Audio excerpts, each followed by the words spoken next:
Like I love pulling out like an aeroplane fact. Like that's my love language, like way of flirting. It's like I slide into the DM like...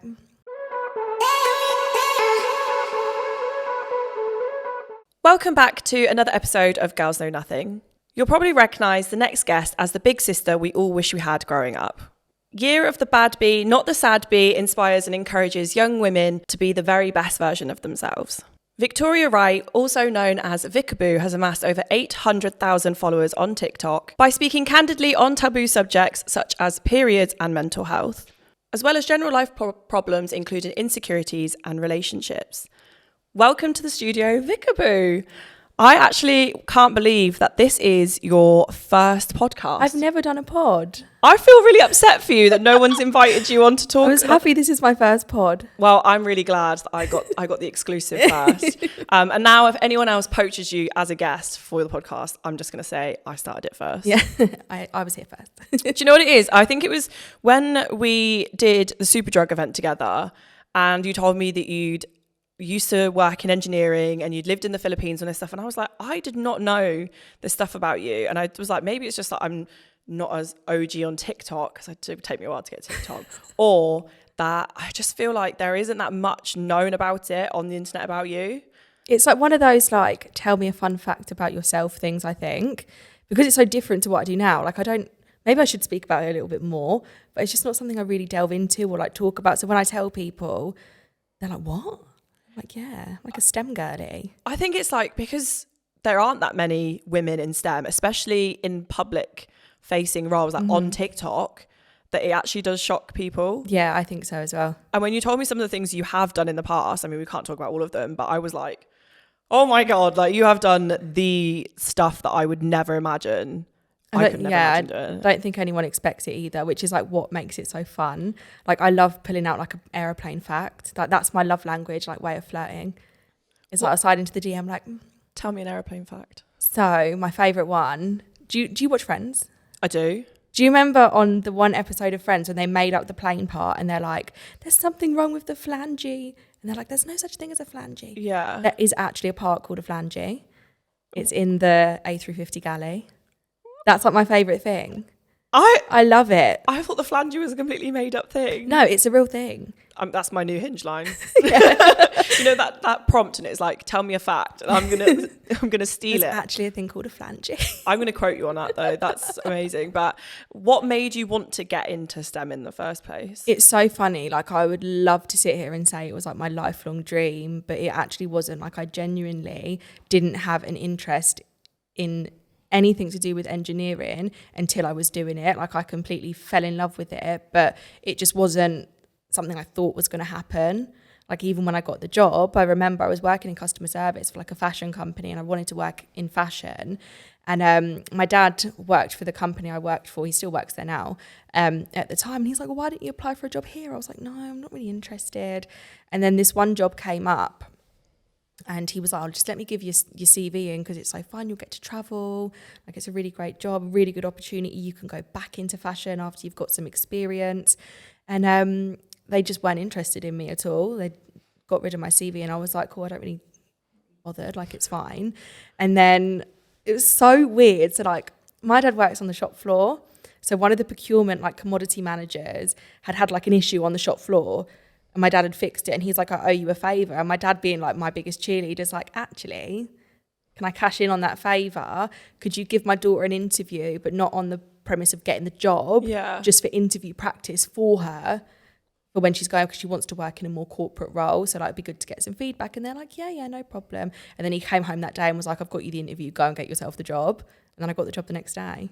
That's amazing. I love that. I think when you hear about girls in STEM, it's always that their lifelong career and they've had to like work against the men in their life to be able to get to it. But to hear that your dad actually kind of helped you, he was like, go for it. He's like, trust me, you will love it. And I was like, And it took like a few months, I think, to like get settled and actually really get into it.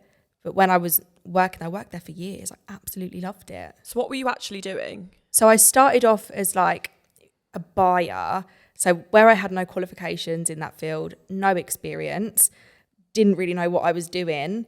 It was like almost like an unofficial apprentice role. Okay. So they took me in as a buyer And at that time, it was in what like engineers call like firefighting mode. So there really was no time to train me or teach me anything about the inside of the aircrafts, the galleys, the crew, no time whatsoever. So they kind of put me in as like a admin-y type job, and I didn't have a manager either when I joined. Like the day that I turned up, they were like, your manager left yesterday. So I didn't have a manager, and I was literally like, oh, what am I doing? So I ended up like literally raising purchase orders for things I didn't even know what they were. I was just copying off of paper for quite a long time.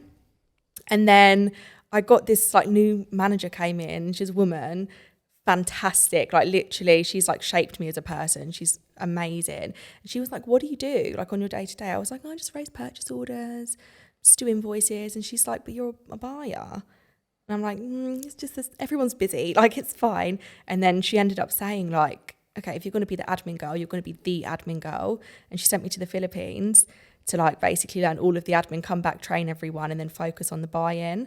So I went from like buyer to tactical buyer to strategic buyer, procurement specialist. And in my last role, I was like a procurement manager. That's amazing. What was it like to live in the Philippines? Well, I was there like on like a secondment. Yeah. So I was just in a hotel. I think I spoke to you about this at Superdrug Presents. It was such a culture shock for me because I've never really been out of Europe. So for me, like I didn't really know what to expect. And my dad had travelled out there himself like quite a few times with the company because a lot of our manufacturing was done in the Philippines. And it was amazing. Like, I loved it. I've made such good friends there. Like I miss the girls there so much. Like we used to send each other like gifts through the office post. Aww. So like if there was like manufacturing shipments going to the Philippines, we'd like pop something on there, or like if anyone else was if anyone else was going out there, like we'd be like, can I just give you some bits just to give to the girls? And then they would do it back. So we would constantly just had things going back and forward. So nice. Like the relationships I built there. And it's so different to the UK office because the UK office is predominantly men. Yeah. In the Philippines, it's just all girls, girl power. I love that. It's amazing. That was part of the culture shock as well. Yeah, literally. I was like, oh my God, there's so many women. I loved it. Yeah, I would have loved it. And it's sunny. Yeah, and it's sunny. But I guess when you say it's a culture shock, I think I made this joke to you at Superdrug because you're so tall as well. In the Philippines, I bet it was like, oh my God, tall girl. Literally. I went to a shopping centre, I think I told you before, because where I stayed was like, there wasn't really too much to do. And I think when you say the Philippines, people instantly think like by the beaches. Yeah. Like these beautiful, tranquil beaches. Like I was like just outside of Manila in Alabang. So there wasn't too much to do other than just shop and go out to eat. And even like the restaurants were not like Filipino restaurants. It was like a fish and chip shop. It was so random. But I went into the the shopping centre and like all these school kids like ran over to me. I'm like, can we take a picture of you? Can we take a picture of you? I was like, yeah, sure. Like why? I don't get it. I think it's because I'm Western and tall. Yeah. Literally. That was what it was. I was like, oh, okay. It used to happen to me when I was a baby in Indonesia because I was like the biggest white baby you've ever seen in their life. So no, I get it. I think that's quite funny, but little did they know. They're probably looking at your TikToks now being like, I've got a picture of her. Could you imagine? Back in the day, gonna get all of those out. I still speak to a lot of the girls that live there, and like it's so weird because they've like had children, they're married, and I like if I was still working with the company, I probably would have like tried to blag a trip to get out for one of their weddings or something like that. But like obviously can't now. But I still like when I do lives and TikTok lives and stuff like that, they always pop in and like say hi. I'm like, oh my girls. I know you said briefly like you didn't go to uni. Would you ever consider studying for an engineering degree now? I think I would. Like when you think of procurement, you don't typically think of engineering. And I think for a long time, I never acknowledged myself as a woman in STEM because I didn't have a degree in it. My job title wasn't such and such engineer, but my job was easily like 70% engineering based. The first job I had to do in the daytime was log on to an engineering database, go through parts, look at raw materials. Like it was very heavily engineering based job. So actually, yeah, I think I would love to do some sort of like mechanical engineering if I was to, because I think that's the route I was probably going down with the company, maybe looking at going into mechanical engineering, but I downloaded TikTok. And here we are. What was the hardest part of working in your old job?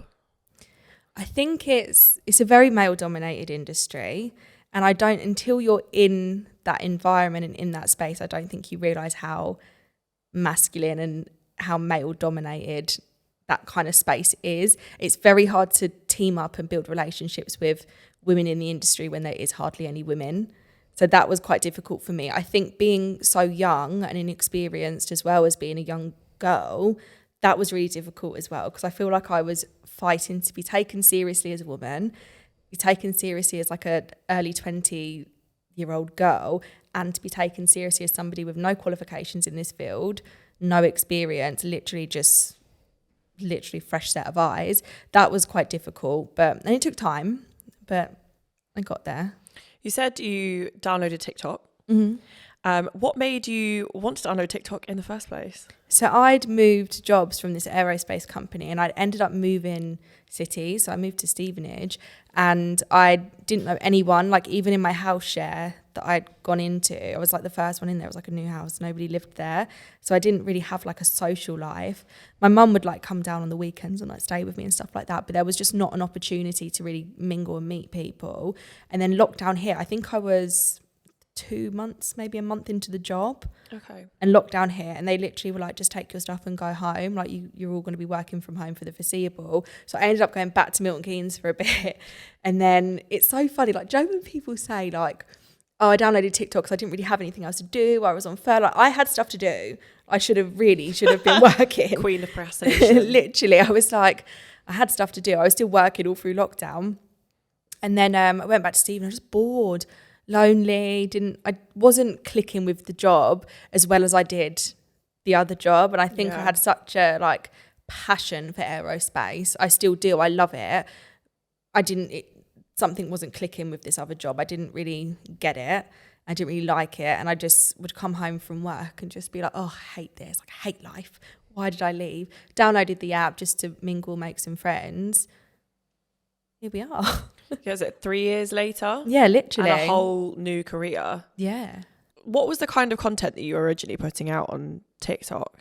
I feel like... Were you one of the dancers? No, absolutely not. I feel like any of my followers that are watching this are probably going to crack up, because I used to have this had the Apple, not AirPods, like the earphones, and I used to speak into a little microphone. And I think where I was so just angry at the world, I used to just let out, like, vent onto TikTok, and I used to just come out with the most, not controversial, but just like the swear words that I used to say on that app. Like, I used to post something and then it'd be like community guidelines strike. I'd be like, oh, what's going on? But I think because I was so frustrated with life, I would just let my daily frustrations out on TikTok, and people ended up resonating with them. And then gradually, as time went on, and I started filming other things like self-care routines that I do and why I do them and things like that, I think we ended up forming like quite a nice little community of a space where people can just relate to. But my initial TikTok content then to now is just so different. How come you made that like transition? Was it just gradual, or did you actually think, well, I want to do more of this like community style content? Yeah, I think originally, like, it was like a gradual transition, I guess. But at the same time, I think when you accidentally build a platform, you do have almost like a duty of care for those people in a way that you're like, I want to be a role model. Like, I think at one point I had like 150,000 followers. I was like, oh, that's 150 people that are tuning in, or 150,000 people that are tuning in to me. I want to make a difference with that. And then I think as I started growing gradually, it was like, I can actually do something with this rather than just sit and moan on TikTok. I want to make it a safe space, because I'm all about the girl power anyway. I always have been. So yeah, I think it was at that point I was just like, Is that what made you want to quit your job and start doing TikTok full time? I think I really wanted to do it full time.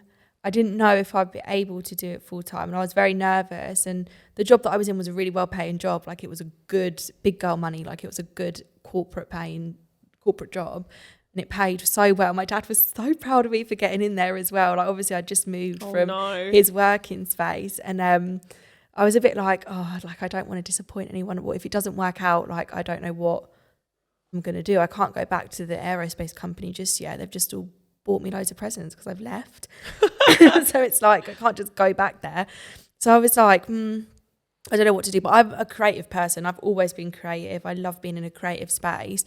So I just thought, just F it, like, I'm just going to do it. I saved up. I think I knew I was going to leave in December. I saved up until February. March time, left. I was on gardening leave for 2 months, and I was gone. So I'm just going to try it and just see what happens. That must have been really, really scary. It was. Do you ever sit there and regret that decision?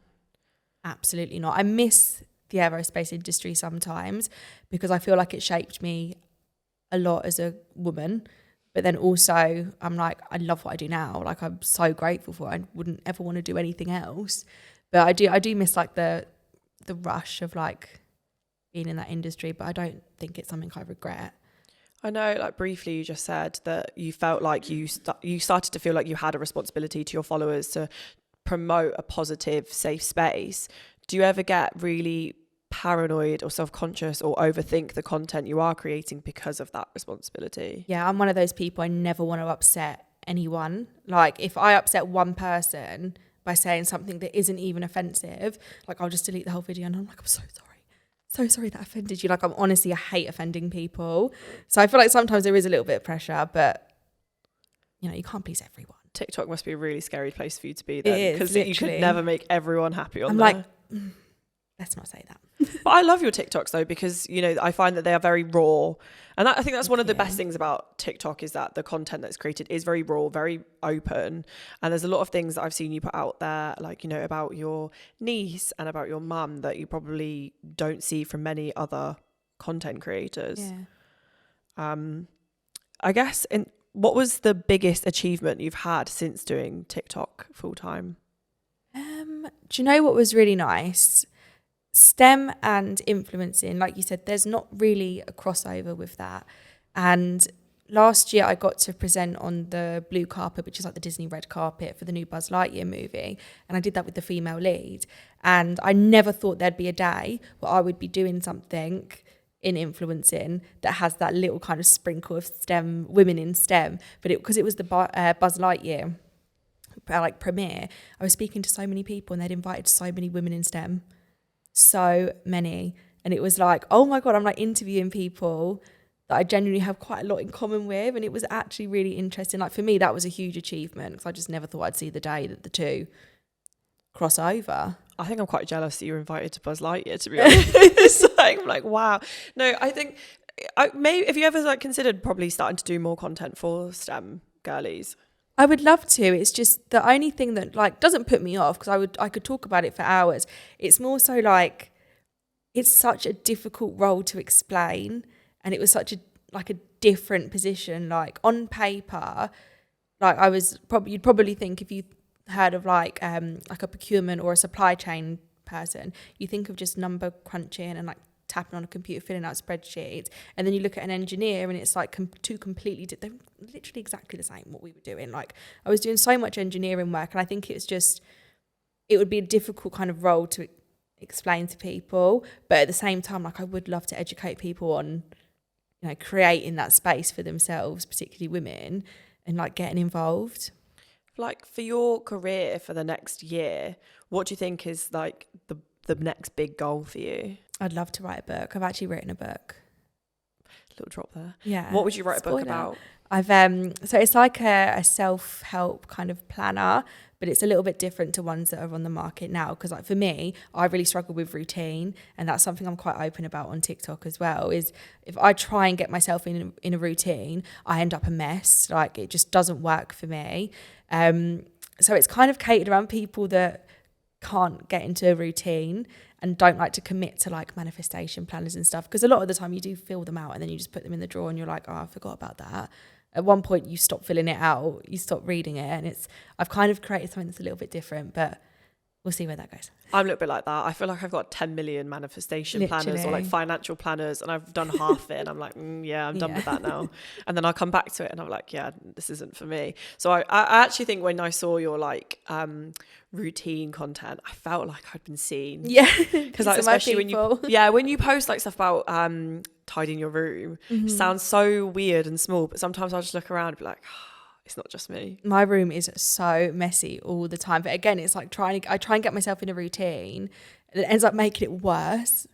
It actually ends up making it worse. And I'm like, okay, maybe I should just tidy as of when I can. Well, with your career, it's probably like never, right? Because you're always really busy. Like, and I've seen that you've worked with brands like Superdrug and W7, and you have your own makeup range with W7. Yeah. How did that come about? That was another thing. I feel like everything I do is by accident. Like I never intend to do anything. I accidentally keep doing these things that end up being like quite iconic. I'm like, oh, it's Oopsie. But I always used W7 makeup. My sister used W7 makeup. It was like a brand I grew up with.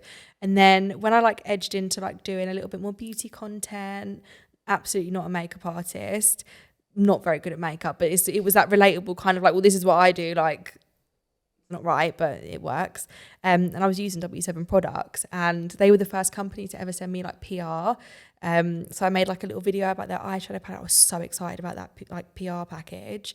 I was over the moon. Like, I've still got the palette That's that, so that cute. they sent me. I loved it. And yeah, they basically sent me PR and made a few videos, and then we just basically ended up teaming up together.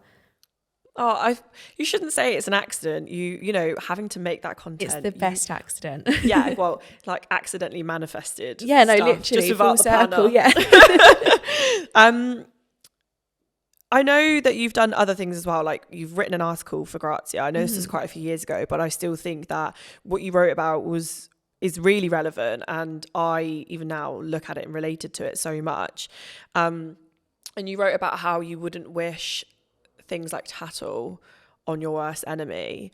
And one thing that I found really shocking, surprising, and actually really irritated me was that when I was looking you up for things to talk about and things that you'd done, tattle was quite high on the search list, which blew my mind because it's not normally for a lot of people. No, for mine's like quite up there, and it's like, I think I've got like a 30-page thread.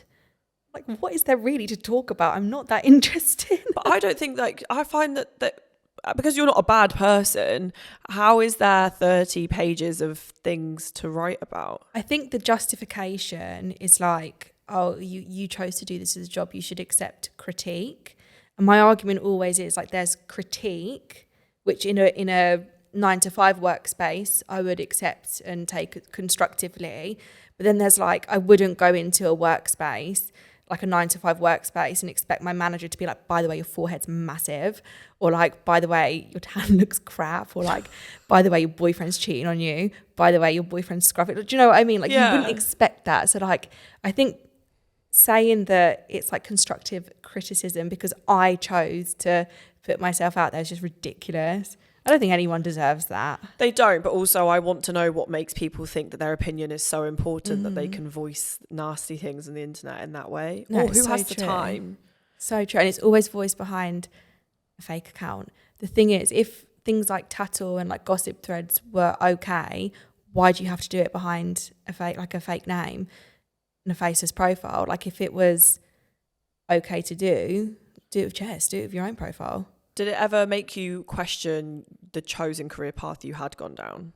At one point, yeah, because I got a little bit obsessed with it. Like, I was constantly reading it. And I think, as I told you earlier, like, a rumour was put on there about my boyfriend cheating on me. And it was like, I think even the people on Tattle were like, hang on a minute. Like, if you don't have proof, you shouldn't really be making those types of claims.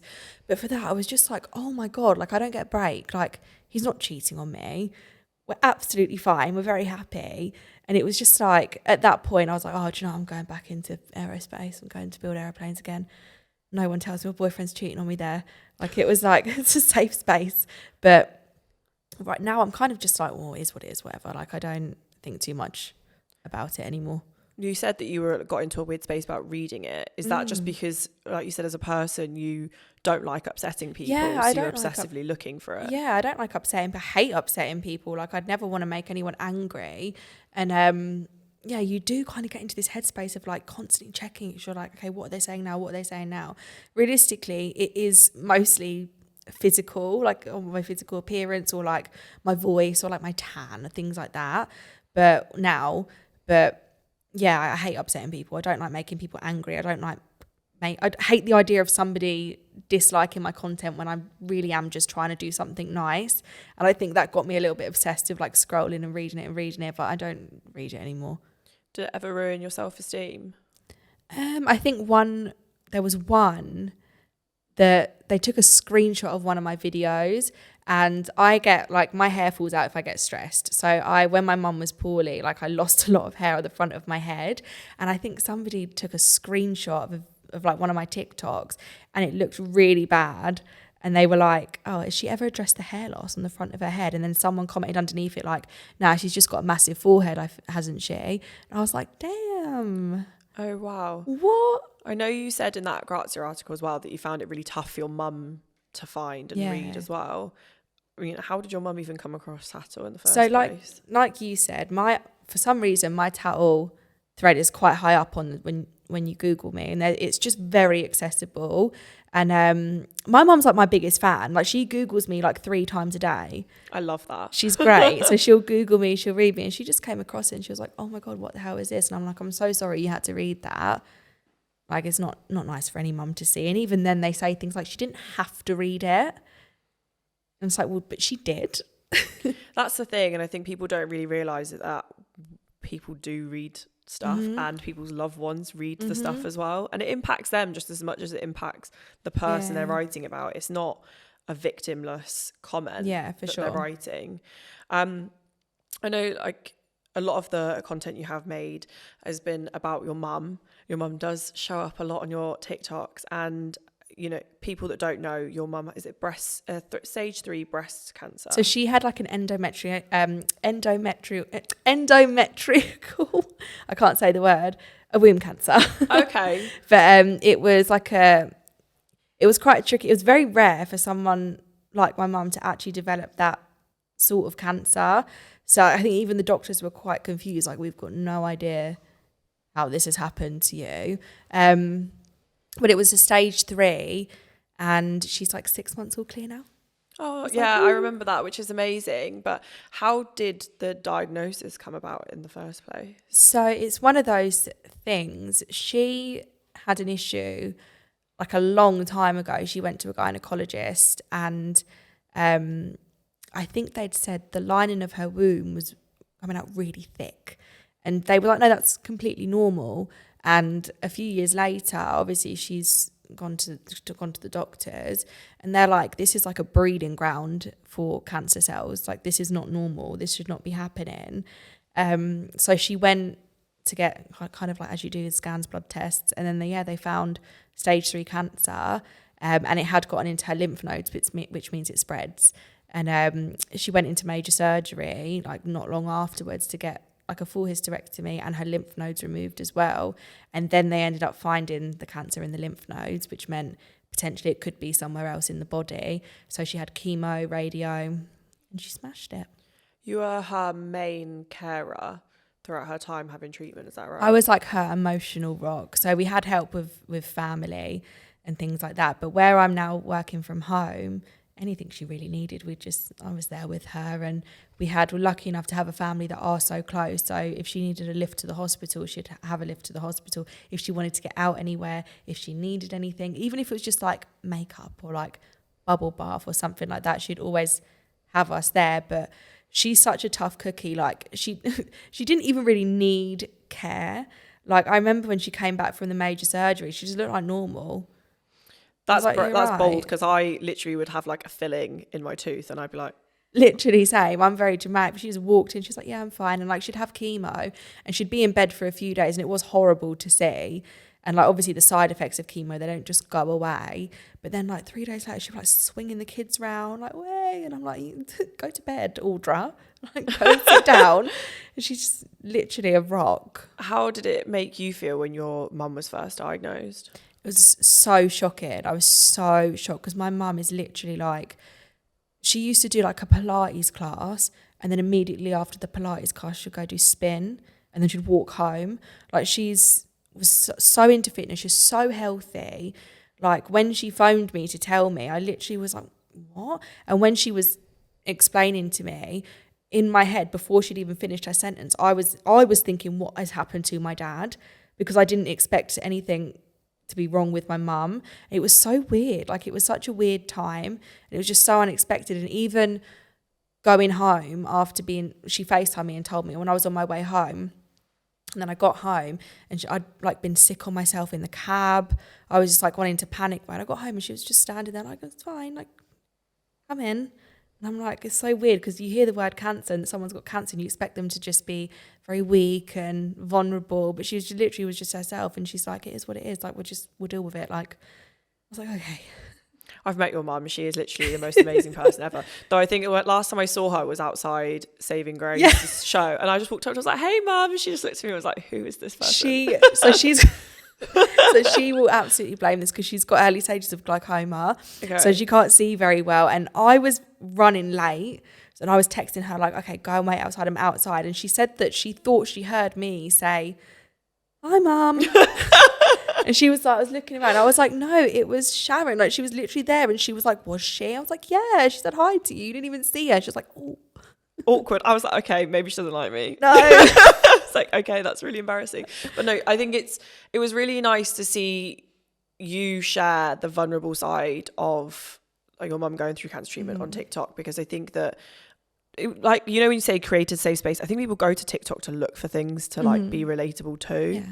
And, you know, having someone be close to their family and show that the struggles in that way makes them feel normal. And it does, and you know, you've posted a lot of content about Matilda as well. You're an auntie, bless her. The only thing I really remember, well, is my favourite TikTok is when you put a roller in her fringe. Oh my God. And she was really angry with you. She was begging me because I wear rollers, so she was like begging me for these rollers. I'm like, your hair's so short, like I don't know if it's. She said, I want the rollers. I was like, okay, fine, I'll give you the rollers. Put the rollers in, and afterwards she was like, I hate it. I was like, well, you asked me for the rollers, like what do you want me to do? But no, she's hilarious. How did the TikToks with Matilda start? It's so funny because she's only just turned 4. I think people think that she's a lot older than she is. Like people are like, she's maybe think she's about 7, 6 or 7. I could see that. She's 4. She's just turned 4. She's a baby. But when I first started was about 3 years ago. So she was just a little tiny baby then. And obviously she'd be in like my Instagram and stuff like that. And then I think it's so sweet. Like my followers have kind of watched her grow up in a way. And I do look after her sometimes when my sister's at work. So I just thought, oh, we can just make a TikTok together because they're always asking how she is. Like, how's Matilda? How's the kids? I thought I'll just make a little TikTok with her. And then she just became like a TikTok icon. Is it your channel or is it Matilda's? It's like Matilda's channel. I'm just renting it. I think, so apart from the potential of you writing a book, what do you think is next for Vickaboo? I would love to do more presenting work. I love the presenting work. Like, it's so nerve-wracking, but it's also like exhilarating. It reminds me of that feeling I used to get at work when I used to work in the engineering space. It's like thrilling. So I'd love to do more of that. I would love to do more things around women's health as well, because it's so important. A big part of me talking about my mum when she was poorly was I kind of linked into content about getting your smear tests. And I had a smear test and I was HPV positive when I had my smear test. And I found it so crazy that the only thing that came up on TikTok when I typed in HPV was genital herpes. Yeah. And I was like, there's nothing about smear tests on here and what it actually means to be HPV positive.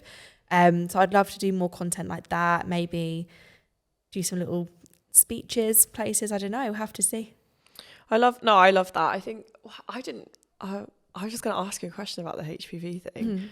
What did it make you, how did you feel when you came back and it says HPV? Because was this before or after your mum's diagnosis? No, it was after. So obviously I panicked like the second I opened the letter, but then when I actually read it, I was like, right, okay, let's not be drastic here. Let's just like take some time to do some research. And I spoke to one of the nurses at my local GP as well.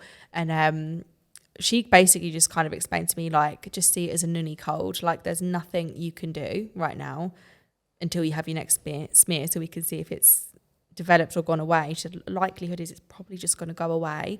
Then I was a bit like, oh, okay, like it's fine. So that I mean, that's another thing, like to go and have your smear done, because then now you know there's something to look out for potentially down the line. Because I think I was really put off having my first one. You always hear the horror stories first, and then and then actually when you've done it, you're like, it's really not that bad. It literally takes 1 second. It kind of tickles a little bit, the little brush. But it, like, at first, like, because when my mum had hers when she was younger, it was like not as nice as it is now. So I was always listening to my mum's stories, which is proof that my mum is not always right. Though if she sees that bit, because my mum Googles me as well, she will tell me off. So please don't see that bit. But what would you say to girls that want to get into STEM but are really concerned about the male space? If you feel like there's not a space for you, make the space yourself. Because that's what I did. There, realistically, when I walked into that office on the first day, I was like, right, okay, there was hardly any women there. And it was like, I think I was quite lucky in the sense that my dad worked there and he's quite well respected. So I don't think I would have experienced some of the things I may have if there wasn't kind of that relationship already. But create that space for yourself. And I think one of the things I appreciate most about having that background is it really helped me find my voice. And I was never treated as like, oh, don't raise your voice at her, don't tell her off, she's a girl. Like, I was very much treated the same as the guys. And for me, that really built my resilience. Again, made me find my voice. Like, there is space there for you. Like, go and do it. And I know that a lot of people, when you think of the word engineer, again, you do instantly will probably think a man. But there is women in STEM. There was women in the space that I was working, build relationships with them and just go and smash it. No, definitely. For the final question, what would you say to people that doubt your future success based on the fact that you're a young woman? I think there is something very powerful about being a young woman, and I don't think that women don't know that, but I think sometimes they're not empowered enough to believe it. And I think being a young woman is the best. The whole future is in front of you. Like, what do they say? Like, you can open so many doors. You can do what you want, experience new things, figure it out yourself, and just follow your dreams and just go for it, because things do take time, but it will happen. Like, the most amazing thing about women is finding our voices, because when that happens and when that kind of pin drops, it's like, oh my God, force to be reckoned with. And that will happen. No, that's a really amazing way to end the podcast. And obviously every year is the year of the bad bee, not the sad bee. Like, every time I see your TikToks, that's the first thing that comes into my head. And I really resonate with that, and I do love that. And hopefully you get to do more podcasts and presenting work. And when your book comes out, I will be first in line to buy it. I love it. So thank you so much for losing your podcast virginity on mine.